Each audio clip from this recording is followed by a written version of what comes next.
आऊं ओठी रे बारी हाँ मुझो शुजरो हीअं चवे थो मुझो शुजरो हीअं चवे थो मुझा झूना जे सलमी रजा नंगन ख़ातर माग छॾियो हो कच्छ भुज अंदर पखो अॾियो हो मारुन सां गॾु माल पेचारियो आई अबे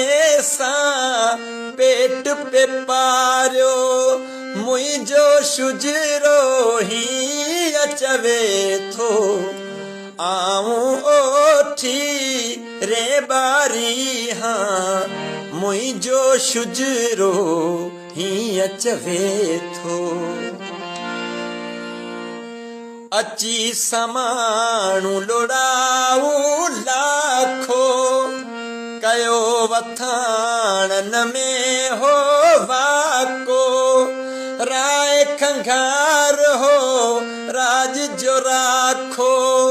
मजबूरन मारायो फुलणे लाखो कीस कच्छ ता कयो टारो मोटियो सुख असांजो सारो आऊं ओठी रे बारी हाँ मुझो शुजरो हीअं चवे थो वरी समाणी सोनल बाई राजा खे पई सुध साई राजपूती जी लाज रखण लाइ कच्छ वतन खे छॾणो पियो सिंध नगर में अचणो पियो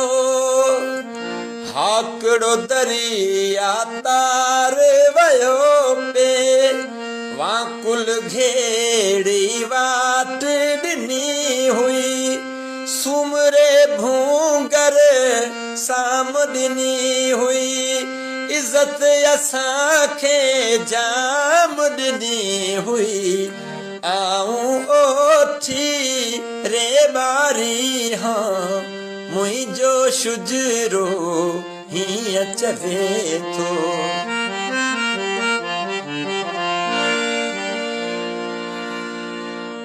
बादशाही लाइ चिणग दुखी हुई सिंध लाइ उहा घड़ी दुखी हुई बाघल भेण जी बाह ॾियण लाइ बाघल भेण जी बाह ॾियण लाइ चनेसर चुरच ते खलजी घुरायो जेंदो दे जो तक तो किरायो आऊं ओठी रे बारी हाँ मुझो शुजरो हीअं चवे थो